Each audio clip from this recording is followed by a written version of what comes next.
कृपाळू उदार माझा ज्ञानेश्वर, कृपाळू उदार माझा ज्ञानेश्वर, तया नमस्कार वारंवार. न पाहे याती कुळाचा विचार, भक्त करुणाकर ज्ञानाबाई. भलती या भावे शरण जाता भेटी, पाडी तसे तुटी जन्मव्याधी. न पाहे याती कुळाचा विचार, भक्त करुणाकर ज्ञानाबाई.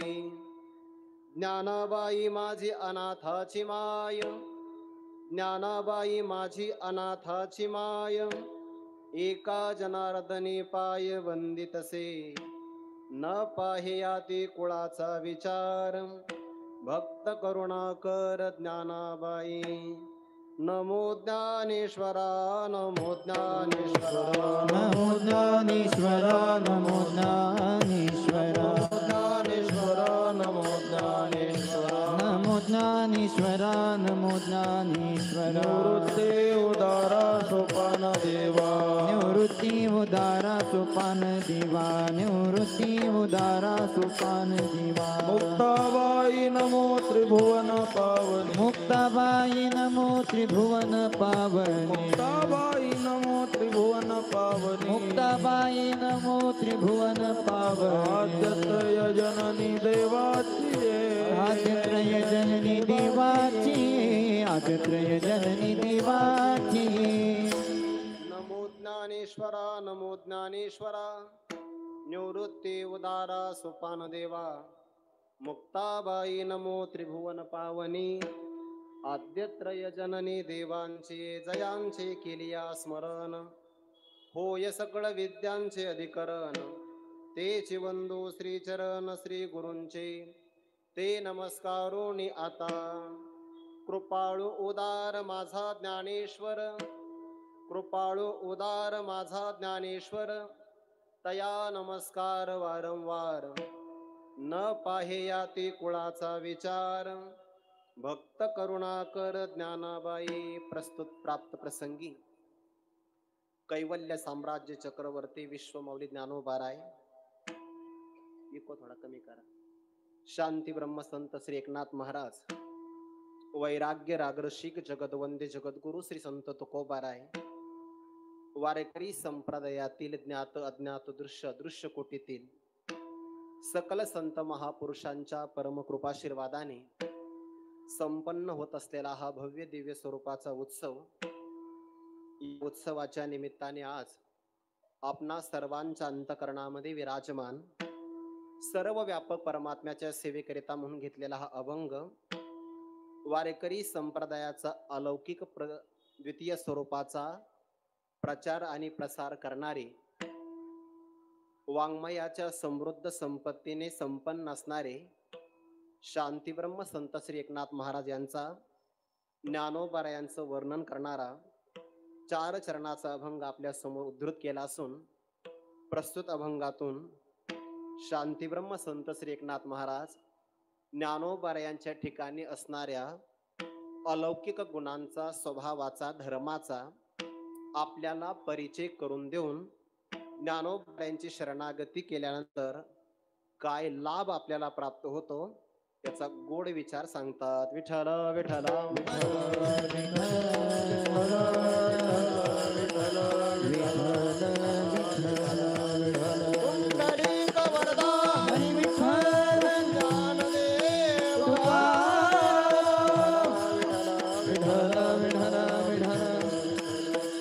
अभंग शांती ब्रह्म संत श्री एकनाथ महाराजांचा आहे.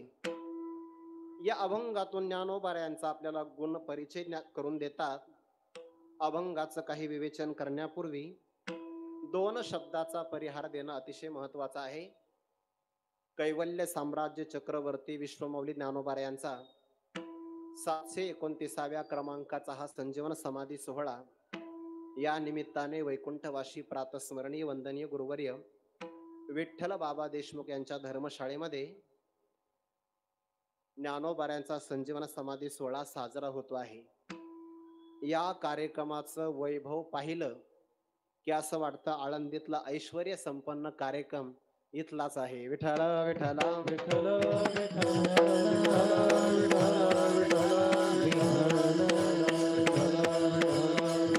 आणि का बरं करू नये. आवाज थोडा कडक झाला. विठ्ठल विठ्ठल विठ्ठल विठ्ठल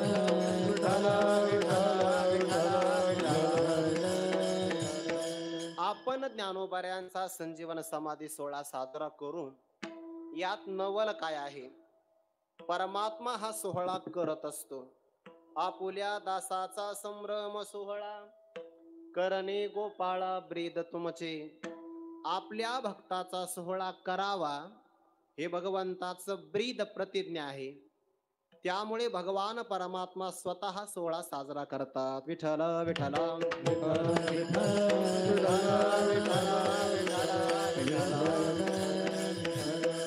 आळंदी क्षेत्रामध्ये अनेक कार्यक्रम होतात, पण त्या कार्यक्रमामध्ये सगळ्या प्रकारचे योग जुळून येतीलच असं काही सांगता येत नाही. येथे मात्र भोजनापासून तर भजनापर्यंत, साधकापासून तर सिद्धापर्यंत सगळ्या प्रकारचे महात्मे उपलब्ध होतात. त्याचं कारण ही परमार्थातली श्रीमंती श्रीनिवास महाराज यांच्याकडे आहे. विठ्ठल विठ्ठल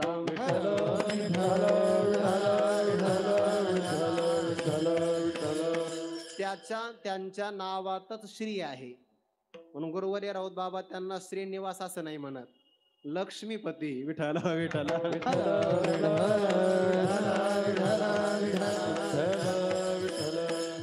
कोणत्याही बाबतीमध्ये त्यांना तडजोड करायची आवडच नाही. करायचं तर मुक्त हस्ताने करायचं, नाहीतर एवढ्या समय आपल्या कीर्तन कसं काय राहतील. हे वैभव आहे. विठ्ठल विठ्ठल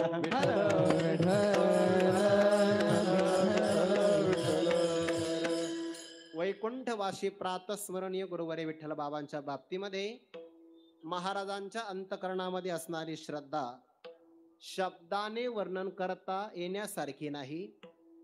ती शब्दाच्या पलीकडे आहे. अनिर्वचनीय म्हणतात. अवर्णनीय अशा प्रकारची श्रद्धा आहे. त्यानंतर श्री गुरु मारुती बाबांवर असणारी श्रद्धा, गुरुवर्य डॉक्टर बाबांवर असणारी श्रद्धा आणि गुरुवर्य राऊत बाबांवर असणारी श्रद्धा.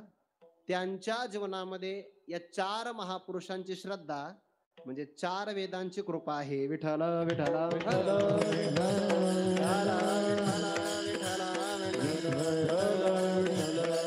एखादा व्यक्ती भौतिक समृद्धीने संपन्न असतो, पण पारमार्थिक समृद्धीने संपन्न नसतो. एवढं एकच व्यक्तिमत्व आहे जे आध्यात्मिक पारमार्थिक संपत्तीनेही समृद्ध आहे आणि भौतिक असणाऱ्या संपत्तीने सुद्धा समृद्ध आहे. विठ्ठल विठ्ठल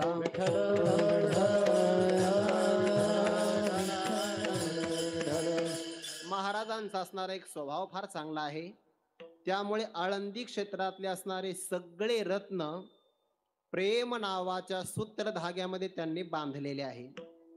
एखादा मौल्यवान रत्नाचा जर हार असेल तर मौल्यवान रत्न ग्रथित करण्यासाठी त्यामध्ये सोन्याचा धागा असावा लागतो. तसे आळंदी क्षेत्रामध्ये ज्ञानोबारावर जीवन समर्पित करणारे त्यागी विरक्त असणारे साधक रत्न आहे. खरे रत्न तेच आहेत बरं. आणि ते रत्न झाकलेले राहतात. या सगळ्या रत्नांना प्रेम सूत्रामध्ये बांधणारे श्रीनिवास महाराज आहे. कोण कोण रत्न आहे? ज्या रत्नाचं मोल होणार नाही ते अमोल महाराज आहे. विठ्ठल विठ्ठल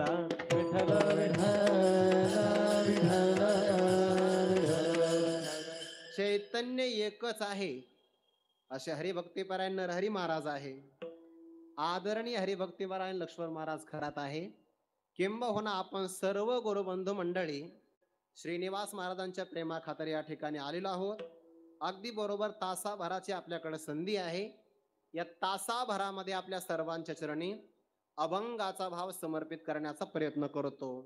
मस्तक माझा पायावरे, मस्तक माझा पायावरे, माझा पायावरी मस्तक माझा पायावरे, वार करी संतांच्या या वार करी संतांच्या या वार करी संताच्या, या वार करी संताच्या, या वार करी संताच्या, या वार करी संताच्या. मस्तक माझा पायावरी, मस्तक माझा पायावरी, मस्तक माझा पायावरी, मस्तक माझा पायावरी, वार करी संतांच्या या वार करी संतांच्या वार करी संताच्या, या वार करी संताच्या, या वार करी संताच्या, या वार करी संता. चरणारविंदी मनोभावे अभिवादन करून शांती ब्रह्म संत श्री एकनाथ महाराजांच्या अभंग चिंतनाला प्रारंभ करूया. या अभंगातून शांती ब्रह्म संत श्री एकनाथ महाराज ज्ञानोबारायांचा आपल्याला गुण परिचय करून देतात. वस्तू आपल्याला प्राप्त असण्यापेक्षाही वस्तू आपल्याला कळणं महत्वाचं आहे. विठ्ठल विठ्ठल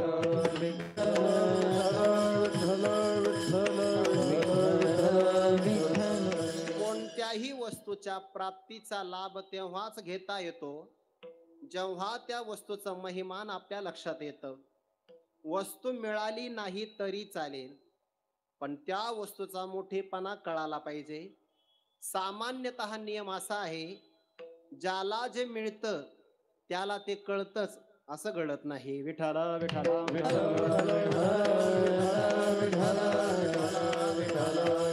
पुंडलिक वरदा हरी विठ्ठल ज्ञानदेव तुकाराम, विठ्ठल विठ्ठल विठ्ठल पुंडलिक वरदा हरी विठ्ठल, ज्ञानदेव तुकाराम, विठ्ठल विठ्ठल विठ्ठल विठ्ठल. सामान्यतया जे आपल्याला मिळतं ते आपल्याला कळतच असं व्यवहारात घडत नाही. ते कळालं पाहिजे. नंतर मिळालं तर फायदा आहे. एखाद्या व्यक्तीला एखादी वस्तू मिळाली आणि कळाली तर पश्चाताप राहतोय बरं. भगवान परमात्मा सारथ्य कर्म अर्जुनाचं करतात. परमात्मा मिळाला आहे. किती मिळाला? देखा नवलतया प्रभूचे अद्भुत प्रेम भक्ताचे, जे सारथ्यपण पार्थाचे करीत असे इतका परमात्मा स्वाधीन रूपाने मिळाला. पण नरहरी महाराज 11व्या अध्यायात कळाला. विठ्ठल विठ्ठल विठ्ठल विठ्ठल विठ्ठल. 11व्या अध्यायामध्ये जेव्हा विश्वरूप दर्शन केलं तेव्हा भक्तराज अर्जुनाचं म्हणणं आहे अजानता महिमानं तवेदम माया प्रमादात प्रणयेन वापी देवा मी तुम्हाला एकिरे नावाने हाक मारली सखे ते मत्वा प्रसभम यदुक्तम हे कृष्ण हे यादव हे सखेती देवा मला तुझा महिमा कळाला नाही कळाला असता तर दुष्ट दुर्योधनाच्या घरी पाठवलंच नसतं विठाला विठाला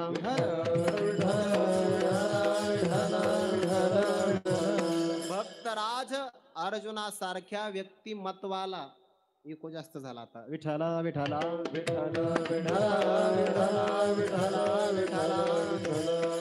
त्यांच्या सारख्या व्यक्तिमत्वाला परमात्मा मिळून सुद्धा कळण्याचा प्रसंग जर नंतर येत असेल तर आपल्यासारख्यांची काय कथा आहे. गुरुवरे राऊत बाबा याला कैमुतिक न्याय असं म्हणतात. वनातले काही प्राणी चरण्याकरता निघून गेले पण त्यांच्या लक्षातच आलं नाही की आता पाऊस येतो की नाही. येणारच नाही. 6 महिने झाले पाऊस चालू आहे. विठाला विठाला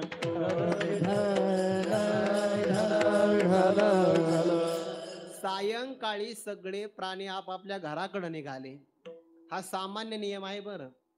सगळे पशु आणि पक्षी निसर्गानुसार जे वागतात ना ते सायंकाळी आपल्या घराकडेच येतात. फक्त महाराज त्याला अपवाद आहे. रात्रभर फिरतात. विठाला विठाला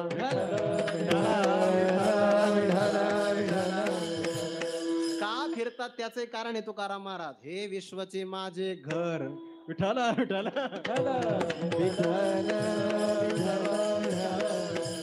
सायंकाळी 4-4:30च्या वेळेला सगळे प्राणी माघारी आले. तोपर्यंत त्या ओढ्याला पाणी आलं होतं. इतकं पाणी आलं की अंदाज लागेना. मग सगळ्यांनी विनंती केली. सगळ्यात मोठ्या माणसाला मान द्यायचा असतो. सगळ्यात मोठा आहे उंट. त्या उंटाला सांगितलं याला पाणी किती आलं तेवढं बा बरं. सगळ्यात मोठा उंट तो मध्यभागी नाही गेला. अलीकडच्या काठाला त्याच्या गुडघ्यावरून पाणी फिरलं. कमरेपर्यंत पाणी लागलं अलीकडच्या काठाला. उंट माग आला. तो म्हणला मध्य भागात जर मी गेलो तर मी सुद्धा वाहून जाण्याची शक्यता आहे.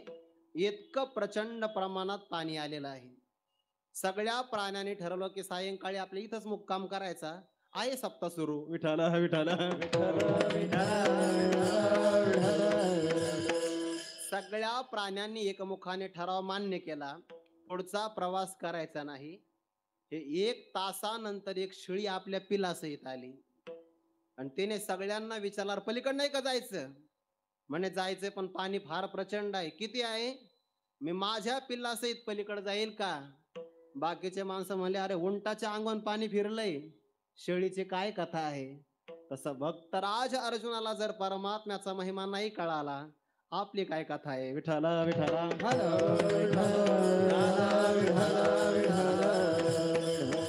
देवाचा महिमा आपल्याला कळाला नाही यात नवल काय आहे. आपल्याला ज्ञानोबाऱ्यांचा सुद्धा महिमा कळाला नाही. जर कळाला असताना तर ज्ञानोबाऱ्यांचा त्याग करून आपण इतरांच्या नादीस लागलो नसतो. विठाला विठाला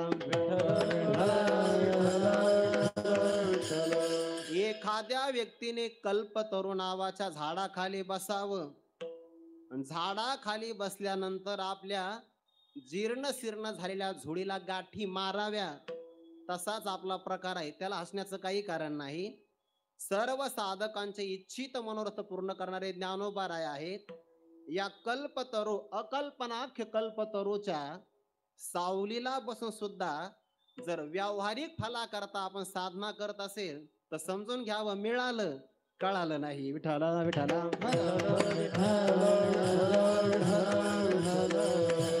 एक तर साधू पुरुष मिळतच नाही.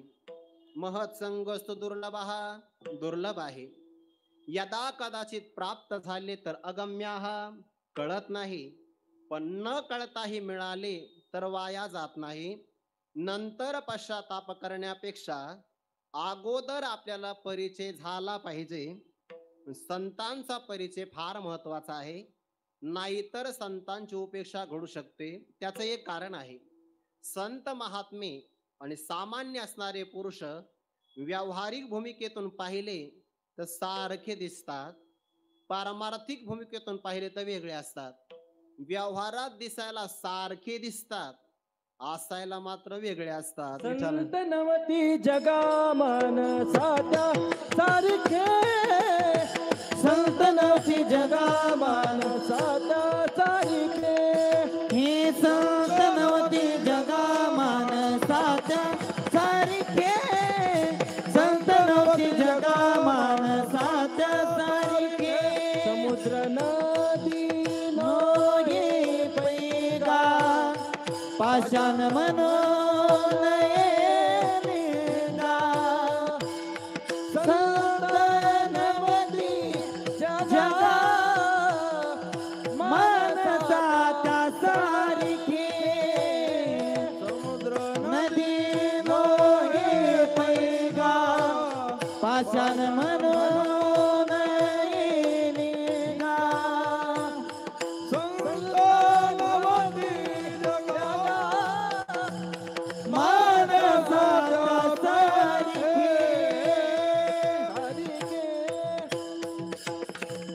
जगद्गुरु तुकोबाराय सांगतात, समुद्र नदी नव्हे पैगा. समुद्रातही पाणी आहे, नदीत सुद्धा पाणी आहे. याचा अर्थ असा नाही की समुद्राला नदी म्हणावं. पाषाणामध्ये पाषाणत्व आहे आणि शिवलिंगामध्ये शिव विराजमान आहे. पण याचा अर्थ असा नाही की शिवलिंगाला पाषाण म्हणावं. तसे व्यवहारातले माणसं व्यवहार करतात, संतही आभासिक व्यवहार करतात. यावरून ते व्यावहारिक आहे असं म्हणू नये. ते पारमार्थिक स्थितीमध्ये विद्यमान असतात. सामान्य पातळीच्या व्यक्तीला संतांचा परिचय होत नाही, कळतच नाही, मिळाले तरी कळत नाही. पण संतांचा यथार्थ परिचय होतो. एकतर त्यांनाच असं वाटतं की आपला परिचय होऊ नये. पूज्यता डोळा न देखावी, स्वकीर्ती काने नायकावी, हा अमुकायसी नोहावी सेची लोका. त्यांनाच असं वाटतं चातुर्य लपवी, महत्व हरवी, पिसेपण मिरवी आवडोनी. स्वतंत्र आहे बरं हा विषय. वाचस्पतीचे नेपाडे, सर्वज्ञता तरी जोडे, परी वेडीवे माझी दडे महिमे भेने. बृहस्पती एवढी सर्वज्ञता आहे, पण तरी वेडेपणाचं सोंग घेतात. इथं माणसं वेडे आहे, शहाण्याचं सोंग घेतात. विठ्ठल विठ्ठल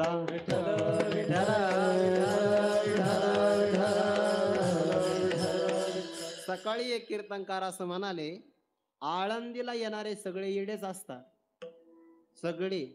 पण त्याने फरक केला, गावाकडचे येडे संसारातले असतात, आळंदीला येणारे देवासाठी येडे झालेले असतात. विठ्ठल विठ्ठल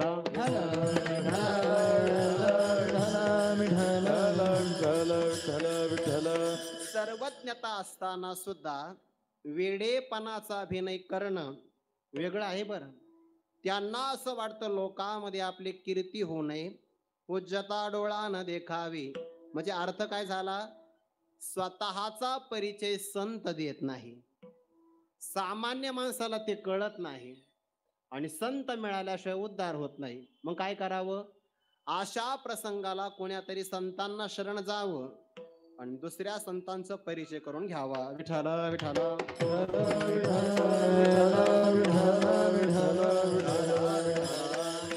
त्या संतांच्या परिचयामध्ये काही प्रकार करता येतात. एक परिचय आहे स्वभावाचा, एक परिचय आहे गुणांचा आणि एक परिचय आहे स्वरूपाचा.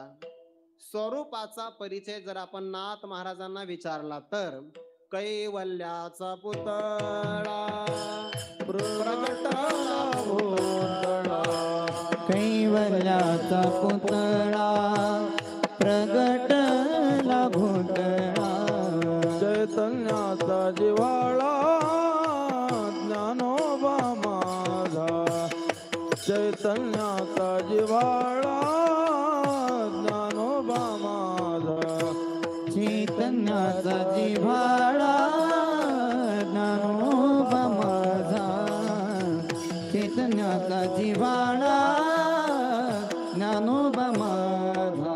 कैवल्याचा पुतळा प्रगटला भोतळा, कैवल्याचा पुतळा प्रगटला भूतळा, चैतन्याचा जिव्हाळा ज्ञानोबा माझा,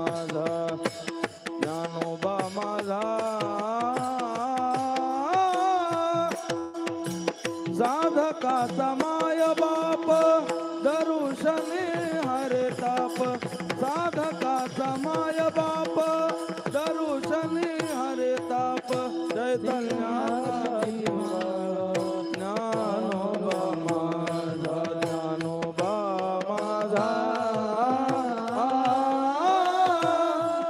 साधकाचा माय बाप दर्शने हरिता साधकाचा माय बाप दर्शने हरिताप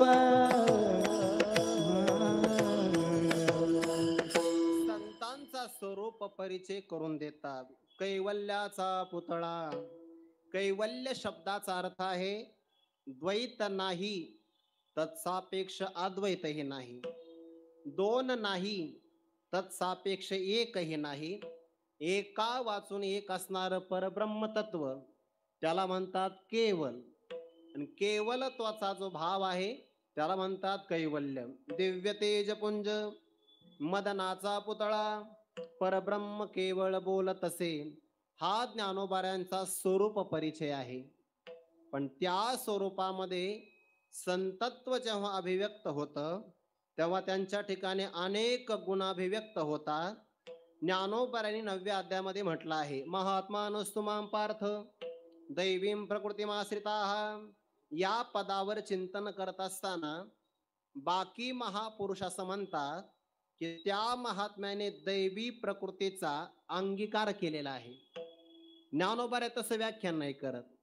ज्ञानोबाराय म्हणतात त्यांनी दैवी प्रकृतीचा अंगीकार नाही केला, दैवी प्रकृतीने आपल्या स्वतःला जिवंत राहण्यासाठी महात्म्याच्या अंतकरणाचा आश्रय केला. ऐसे जे महानुभाव दैवीये प्रकृतीचे दैव. दैवी प्रकृतीचं दैव भाग्य काय असेल तर ते महात्म्य आहे. याचा अर्थ दैवी प्रकृतीचे सगळे गुण त्यांच्या अंतकरणामध्ये प्रगट होतात. अमूर्त असणारे हे गुण आहे, त्याला अधिकरण योग्य असावं लागतं. विठ्ठल विठ्ठल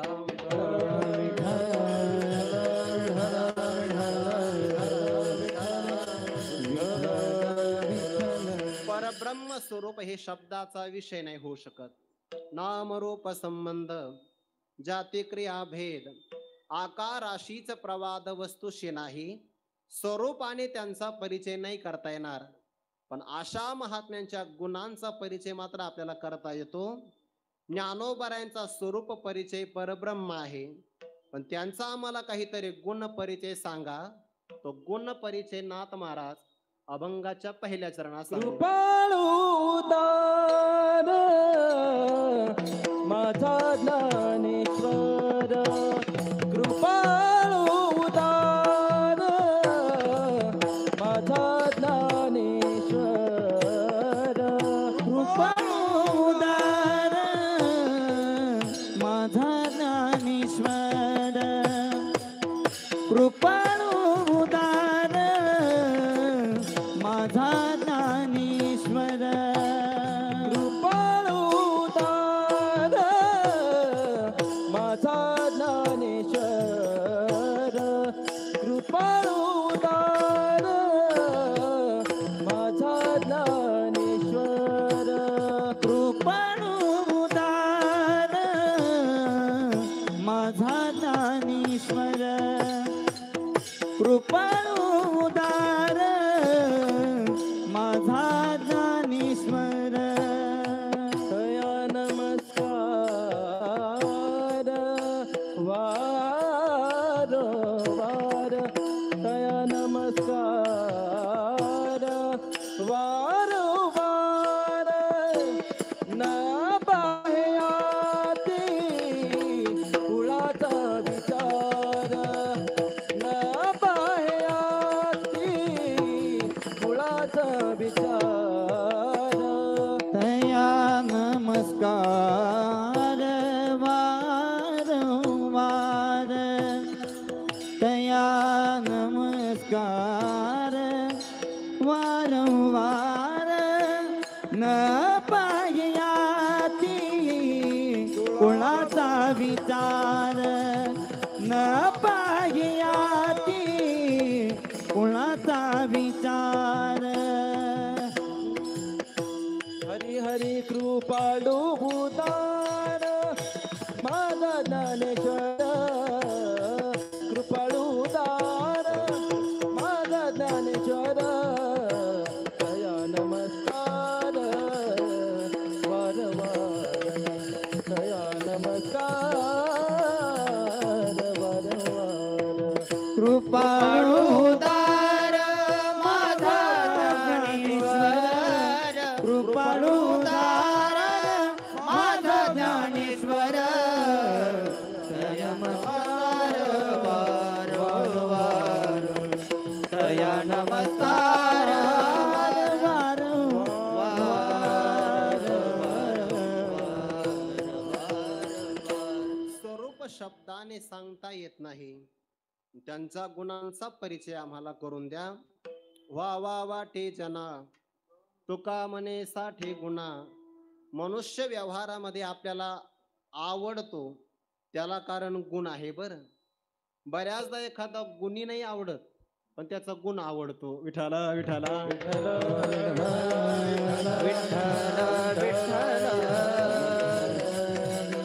सद्गुण गुणवानाच्याच आश्रयाने राहतो. एखादा व्यक्ती स्वभावाने नाही आवडत पण माणसं म्हणतात हे काम फक्त तेच करू शकतो, त्याचा गुण आवडतो. गुण गुणीच्या आश्रयाने राहत असतो. व्हावा वाटे जना तुका म्हणे साठे गुणा. काय ज्ञानोबारांचे गुण आहे?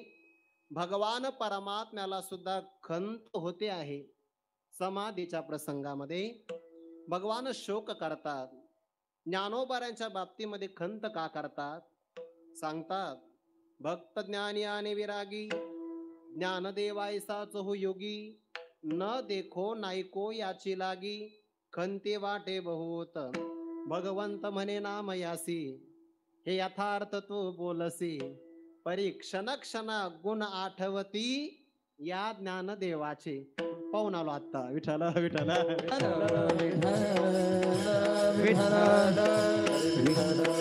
एखादा व्यक्ती आपल्या नजरे आड होतो. सामान्य माणसं काळाच्या पडद्या आड होतात. ते ढोकमारा सांगत असतात, गये हुए आते नहीं उनकी यादें आती है. विठाला विठाला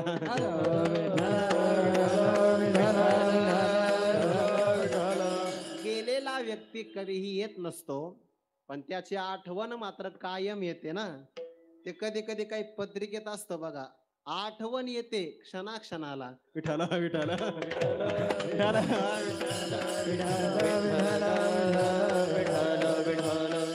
त्या पत्रिकेत सुद्धा अशा दोन समय असतात. विठाला विठाला वरदा हरी विठ्ठल. श्री ज्ञानदेव ज्ञानोबारांचे गुण आठवतात भगवंताला, म्हणून भगवान परमात्मा खेद करतात. नामयाचा धरून हात क्षण क्षणा पंढरीनाथ.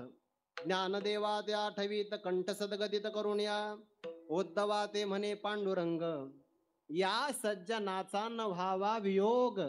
हृदय होत दोन्ही भाग जाना अंतरंग तुम्ही माझे. भगवंताला सुद्धा असे महात्मे मिळत नाही बरं, म्हणून देवाने शब्द वापरला वासुदेव सर्वमिती. स महात्मा दुर्लभा नाही सुदुर्लभा.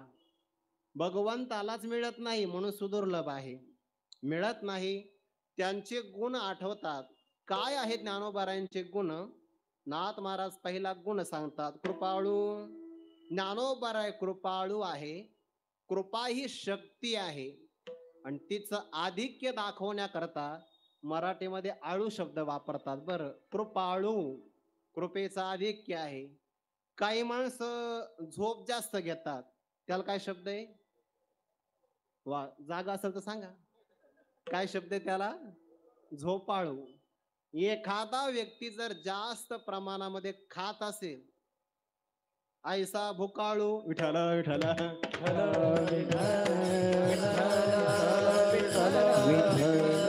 ते भुकाळू आणि झोपाळू आपल्याकडे आहे.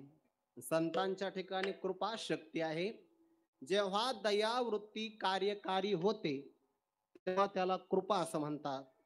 समोरच्या व्यक्तीचं दुःख पाहिल्यानंतर अंतःकरणामध्ये दुःख हरणाची इच्छा निर्माण होणं किंवा त्यासाठी प्रयत्न करणं, फक्त इच्छा निर्माण झाली की दया आहे. आणि प्रयत्न कार्यकारी होत असेल त्याला कृपाळू असं म्हणतात.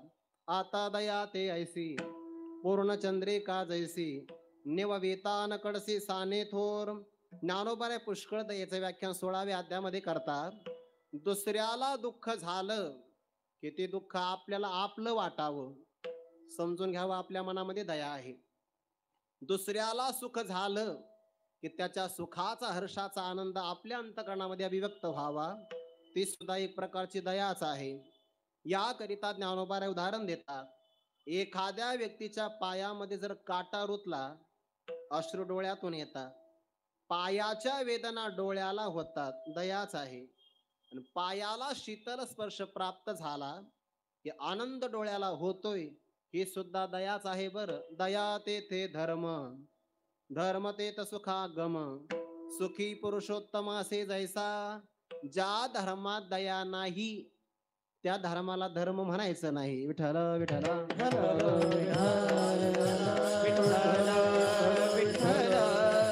दया मूलम धर्मस्य. दया हे धर्माचं मूळ आहे.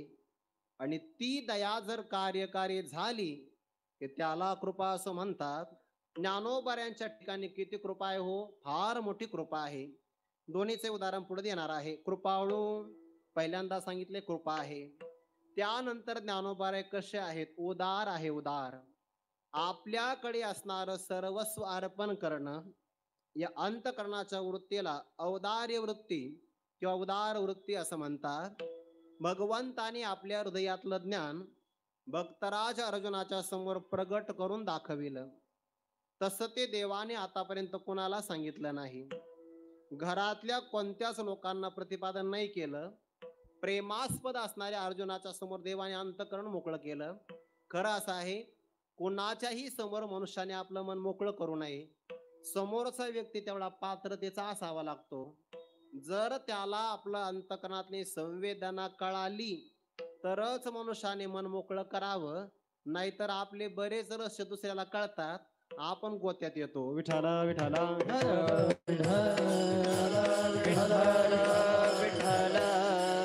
जे कुणाच्याही समोर प्रगट नाही केलं, अर्जुनाच्या समोर प्रगट केलं. देवाचं औदार्य दोनदा प्रगट झालं. एकदा भक्तराज अर्जुनासाठी आणि उतार वयामध्ये उद्धवासाठी. दोनच शिष्य देवाला मिळाले बर का. पण दोन म्हणजे देवाने सुद्धा सांगितले कमी ठेवा पण वजनदार ठेवा. विठाला विठाला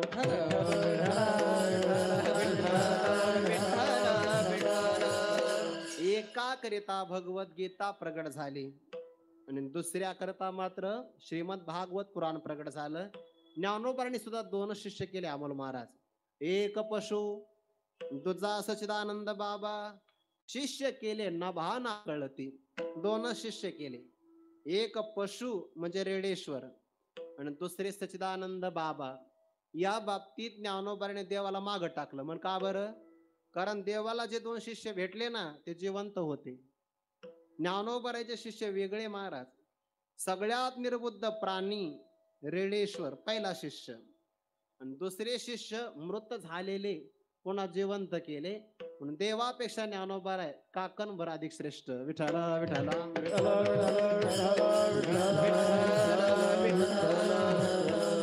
देवाने आपलं ज्ञान प्रगट केलं. याकरिता ज्ञानोबा तीन उदाहरण देतात.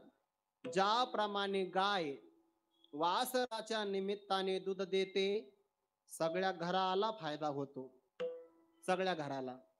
दुसरं उदाहरण ज्ञानोबा देतात. एखादा असणारा मेघ चातक नावाच्या पक्षामुळे निमित्त करून सगळ्या जगाला जल अर्पण करतो. आणि तिसरं उदाहरण ज्ञानोबा सूर्याचं देतात. ज्याप्रमाणे सूर्य कमळाला विकसित करण्याकरता वारंवार येतो, तैसे अर्जुनाचे निव्याजे गीता प्रकाशून श्री राजे. संसारा एवढे थोर ओझे फेडिले जगाचे. अर्जुनाचं निमित्त आहे. पण या तिन्ही दृष्टांतामध्ये गंमत आहे बघा. जेव्हा ज्ञानोबा दृष्टांत देतात ना, त्या दृष्टांतामध्ये काही सरस भाग असतो. पहिल्या उदाहरणामध्ये जी गाय वासराच्या निमित्ताने पान्हा सोडते त्या गायीच्या दुधाला काही मर्यादा आहे. काय मर्यादा आहे? एक तर कालाची मर्यादा आहे. गाय काही वर्षभर दूध देत नाही आणि दूध देत असताना फक्त घराला फायदा होतो, शेजारच्याला फायदा होत नाही. म्हणून ओवी तशी आहे, वत्साचे ने ओरसे दुभते होय घरोद्देशे. फक्त गायीचं असणारं दुभत एका घरालाच मिळतं, त्याला पण काल आहे. औदार्यासाठी कालही वाढवला पाहिजे आणि सीमा पण वाढवली पाहिजे. दुसरं उदाहरण दिलं, चातकाची एक नवे मेघपाणी से धावे तेथ चराचर आघवे निवाले. दुसऱ्या उदाहरणामध्ये सगळं जग तृप्त झालं म्हणजे उपकाराची व्याप्ती वाढवली. पहिलं फक्त घर होतं, सीमित काल होता. आता उपकाराची व्याप्ती वाढवली पण कालावधी 4च महिन्याचा आला. 4च महिने जुन्या काळात पाऊस पडायचा, जुन्या काळात. आता आपलं पुण्य फार उदयाला आलं, वर्षभर पाऊसच. विठाला विठाला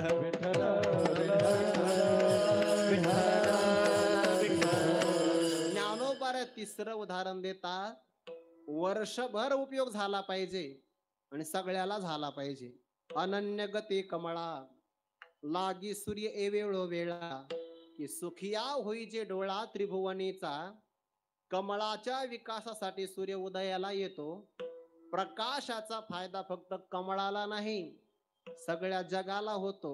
4 महिने नाही, 9 महिने नाही, वर्षभर होतो. तैसे अर्जुनाचे नेव्याजे गीता प्रकाशून श्रीराजे. संसारा एवढे थोर ओझे फेडिले जगाचे. पुनरपि जननम पुनरपि मरणम, याला संसार म्हणतात. आणि सगळ्या जगाच्या पाठीमागे हा संसार लागलेलाच आहे. ओझ परमात्म्याने आत्मज्ञानातून निवृत्त केलं पण अडचण भाषेची आली. म्हणून ज्ञानोबा म्हणतात, ते अडचण निवृत्तीनाथांनी दूर केली. तेरे संस्कृताचे गहने तोडोनी मराठी शब्द सोपाने. रचिली धर्म निधानी निवृत्ती देवे. मनोनी भलतेने सद्भावे नहावे. प्रयाग माधव विश्वरूप पहावे. येतुलेनी संसारासी द्यावे तिळोदक. देवाची अडचण भाषेतली होती, ते ज्ञानोबरायांनी मुक्त केली. प्रगट गुह्य बोले विश्वब्रह्माची केले प्रगट गुह्य बोले. प्रगट गुह्य बोले विश्व ब्रह्माची केले प्रगट गुह्य बोले. राम जनार्दनी राम जनार्दनी पायी टकाची ठेले पायी टकाची ठेले. आरती ज्ञान राजा महाकैवल्य तेजा. आरती ज्ञान राजा राम जनार्दनी राम जनार्दनी पायी टकाची ठेले पायी टकाची ठेले. आरती ज्ञान राजा महाकैवल्य तेजा. ज्ञान राजा देवाचं मनोगत ज्ञानोबराय प्रगट करतात. देवाचे मनोगत ते दावित हासे मूर्त. हेही म्हणता चित्त दाटेल तुझे. साक्षात निवृत्तीनाथांनी ज्ञानोबरांना आश्वासक शाबासकी दिली आहे. तू ते श्री मुरारी मनितले प्रगट करी. जे अभिप्राय गौहरी झाकिले आम्ही. या ओवीचा अर्थ असा होतो की भगवंताने आपले अभिप्राय झाकून ठेवलेले आहेत. कारण ओवीच तशी आहे, जे अभिप्राय गुप्तपणा देवाने झाकून ठेवले ते अभिप्राय प्रगट करण्यासाठी अवतार झाला तो ज्ञानोबा यांचा. म्हणून भगवंतानी जे प्रगट नाही केलं ते गुह्य ज्ञानोबरांनी प्रगट केलं. पण यासाठी तुम्हाला फक्त कीर्तन ऐकून भागणार नाही, तुम्हाला ज्ञानेश्वरीचे पारायणच करावी लागतील. आणि कोण्यातरी महापुरुषांच्या चरणाजवळ बसून संपूर्ण ज्ञानेश्वरी समजूनच घ्यावी लागेल. विठ्ठल विठ्ठल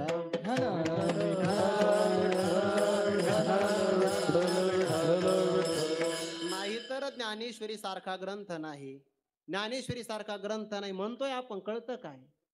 कळतं काय आहे? म्हणून अगोदरच वाक्य वापरले, मिळाल्यापेक्षा कळणं महत्वाचं आहे. ग्रंथ ज्ञानेश्वरी आपल्याला मिळालाय, पण कळाला किती? अर्थाविन पोती वाचून काय, अर्थाविन पोती वाचून काय, अर्थाविन पोथी वाचून काय, अर्थाविन पोथी वाचून काय. प्रेमाविन भजन नाकाविन मोती, प्रेमाविन भजन नाकाविन मोती, प्रेमाविन भजन नाकाविन मोती, प्रेमाविन भजन नाकाविन मोती. अर्थाविन पोती वाचून काय, अर्थाविन पोती वाचून काय. हरिमुखी गाता हर भरी चिंता, हरिमुखी गाता हर भरी चिंता. अर्थामुनी पोती वाचून काय, अर्थाविन पोती वाचून काय. हरिमुखी गाता हर भरी चिंता, हरिमुखी गाता हर भरी चिंता. प्रेमाशिवाय भजन नाही, नाकाशिवाय मोती नाही, अर्थाविन पोथी वाचून काय. सांगणाऱ्याला सुद्धा अर्थ कळाला पाहिजे. श्रावणात गावाकडे पोथी चालतात. सोपं सोपं असेल तर मग सांगणारे एवढे विस्ताराने सांगतात, बापरे बाप. मूळ ग्रंथकारांनी सुद्धा सांगितलं नव्हतात. आणि एखादा सिद्धांत आला, नाथ महाराज इथं लय खोल गेले. चला पुढं. विठाला विठाला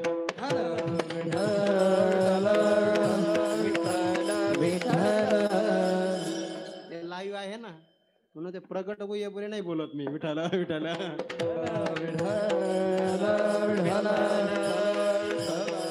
समजून घेतल्याशिवाय पर्याय नाही. बरं, जे अभिप्राय देवाने प्रगट नाही केले ते प्रगट ज्ञानोबऱ्यांनी केले. प्रगट गुह्य बोले.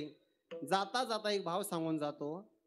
ज्या परमात्म्याला सगळ्यांच्या मनातलं सगळं कळतं, चांगलं आहे का? बरं, न सांगता तुम्हा कळू येते अंतर.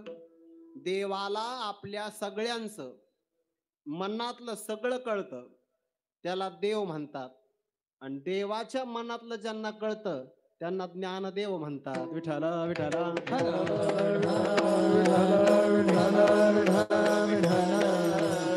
देवाचं असणारं ज्ञान मराठी भाषेमध्ये प्रगट करणं, याला औदार्य लागतं. बरं, अहो इथं आम्ही आमच्या टिपणाची वही कोणाला देत नाही. हा, नाही देत. तिथं आपल्या हृदयातलं ज्ञान सगळ्याला द्यायचंय. याकरता उदारत्व असावं लागतं.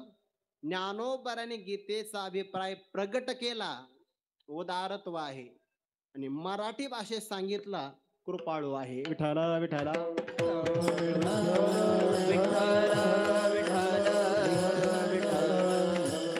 इतर महापुरुषांनी नाही का प्रगट केलं? केलं ना प्रगट. पण त्यांच्या मनामध्ये ज्ञानोबरांचं एवढं वात्सल्य नाही. प्रगट केलं आहे सगळ्यांनी, उदारत्व सगळ्यांकडे आहे, उत्कृष्ट सगळेच आहे. पण वात्सल्य भावातून प्रगट. अबाल सुबोधे म्हणून ज्ञानेश्वरी कुणाला कळू शकते? लहान मुलापासून वयोवृद्धापर्यंत. पुढे जाऊन सांगू का? गर्भस्थ बालकापासून सगळ्याला ज्ञानेश्वरी कळू शकते. फक्त बालक गर्भात असताना आईने पारायण केलं पाहिजे. विठाला विठाला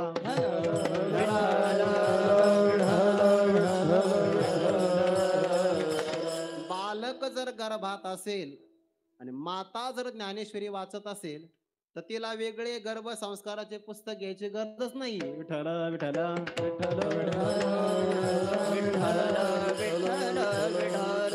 आमच्यापेक्षा भाग्यवान वयाने कमी असणारे हे बालगोपाळ आहे ना, आमच्यापेक्षा भाग्यवान आहे. का बरं? आताशी आम्हाला कुठंतरी कळतंय, पण यांचं निश्चित पुण्य मानावं लागेल. अतिशय कमी वयामध्ये हे आळंदीत आले. फक्त तुम्हाला सगळ्या विनंती, बाल कीर्तनकार होऊ नका. अभ्यास करा 10-12 वर्ष. विठ्ठल विठ्ठल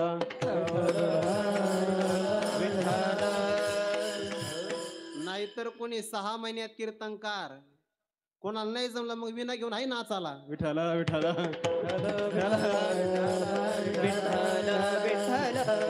एवढं फक्त होऊ नका. बाल कीर्तनकार म्हणजे केमिकल वापरून फळ पिकवणं आहे, फळ पिकवणं. हा, आणि अभ्यास करून कीर्तनकार होणं म्हणजे झाडाला पिकणं. विठ्ठल विठ्ठल आळंदीत आलेल्या प्रत्येक साधकाला जर ज्ञानेश्वरी समजून नाही घेता आली आणि जर तो आळंदीतून गेला तर तो आळंदीत आलाच नाही, आलाच नाही. फक्त आला म्हणजे आला, पण त्याला काही कळालं नाही. जर एखाद्याला ज्ञानेश्वरी पूर्ण कळाली आणि तो गावाकडे राहिला, आळंदीला कधीच नाही आला, तर खरा तोच आळंदीला आला. विठ्ठल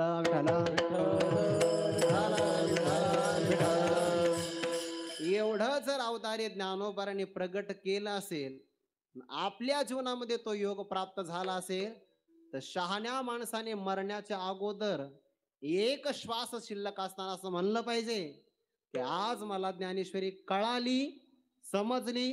कमीत कमी मी गुरुच्या चरणाजवळ बसून ते श्रवण केले, नाही थोडीफार कळाले तर आगामी जन्मात कळेल. पण या जन्मात कळून घेण्याचा प्रयत्न नाही केला तर मराठी भाषेतला, महाराष्ट्र प्रांतातला, वारकरी संप्रदायातला आपला जन्म व्यर्थ आहे. विठ्ठल विठ्ठल